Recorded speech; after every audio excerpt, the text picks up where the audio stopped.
அஸ்ஸலாமு அலைக்கும். காலையில ஒரு நிமிஷம் நல்லாவே பயந்துட்டோம் இன்னைக்கு. ஏன்னு கேட்டிங்கன்னா, செல்லக்குட்டிய வீட்டுக்குள்ள காணோம். பால்கனிக்கு வந்து பார்த்தா, செவுத்து மேல உட்காந்து வேடிக்கை பார்த்துட்ருந்தோம். அப்பாடா கிடச்சிட்டான் அப்படின்னு சொல்லிட்டு அந்த சந்தோஷத்தில அப்படியே நின்றுட்டுருந்தேன்.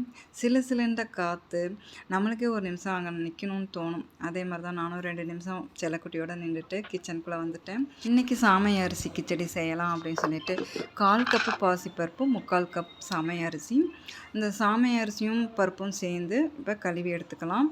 அடுத்து 1 கேரட்டு, 1 பெரிய வெங்காயம், 1 தக்காளி, இஞ்சி, கருவேப்பிலை, பச்சை மிளகாய், அரிசியும் பருப்பையும் கழுவி எடுத்து வச்சுட்டேன். இப்போ ஸ்டவ் ஆன் பண்ணி குக்கரில் குக்கிங் ஆயில் விட்டு 1/2 ஸ்பூன் ஜீரகம், துருவி எடுத்து வச்ச 1 இன்ச் அளவு இஞ்சி அதையும் போட்டு வெங்காயம் பொடியாக கட் பண்ணதையும் போட்டு 10 செகண்ட் போல் வதக்கிட்டேன்.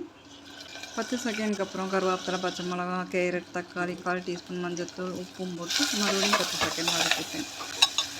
அடுத்து எந்த கப்பில் நம்ம அரிசி பருப்பும் அளந்தோமோ அதே கப்பில் 2 கப்பு தண்ணி ஊற்றிக்கிட்டேன்.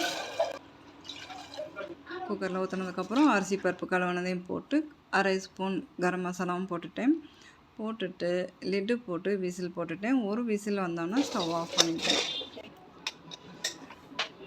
5 நிமிஷம் ரெஸ்ட்டில் விட்டு குக்கர் லிட்டை ஓப்பன் பண்ணிவிட்டு அரை பழத்தில் 1 ஸ்பூன் அளவு எலுமிச்சை பழச்சாறு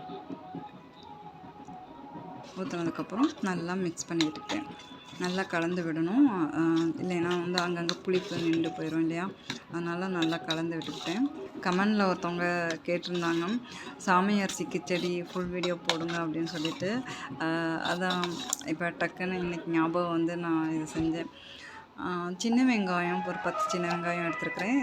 தயிர் பச்சடிக்கு பொடியாக கட் பண்ணி எடுத்துகிட்டு மல்லித்தலையும் கழுவிட்டு பொடியாக கட் பண்ணி எடுத்துக்கிட்டேன். அதோட 1/4 டீஸ்பூன் பிங்க் சால்ட் போட்டு 4 ஸ்பூன் தயிரும் விட்டுக்கிட்டேன். தயிர் விட்டு மல்லித்தலை கட் பண்ணி வச்ச மல்லித்தலையும் போட்டு நல்லா மிக்ஸ் பண்ணி விட்டுக்கிட்டேன். இதில் பச்சை மிளகா நான் போடலை, வேண்டாம் அப்படின்னு சொல்லிட்டு சின்ன வெங்காயம் மல்லித்தலையே போதும் அப்படின்ட்டு அதோடு நிறுத்திட்டேன். சாமை அரிசி கிச்சடி அருமையாக அமைஞ்சிருந்தது. ஜியும் சாப்பிட ரெடி ஆகிட்டாங்க. சாமை அரிசி கிச்சடிக்கு தயிர் பச்சடி, அதோட ஒரு வாழைப்பழம் எடுத்துக்கிட்டோம். இன்றைக்கி காலை நேர ராஜ உணவு இதுதான் எங்களுடையது. இது வரைக்கும் என்னுடைய சேனலுக்கு சப்ஸ்கிரைப் பண்ணாதவங்க சப்ஸ்கிரைப் பண்ணிக்கோங்க. நம்ம சேனலுக்கு சப்போர்ட் கொடுங்க. இன்ஷா அல்லாஹ் அடுத்த வீடியோவில் பார்க்கலாம்.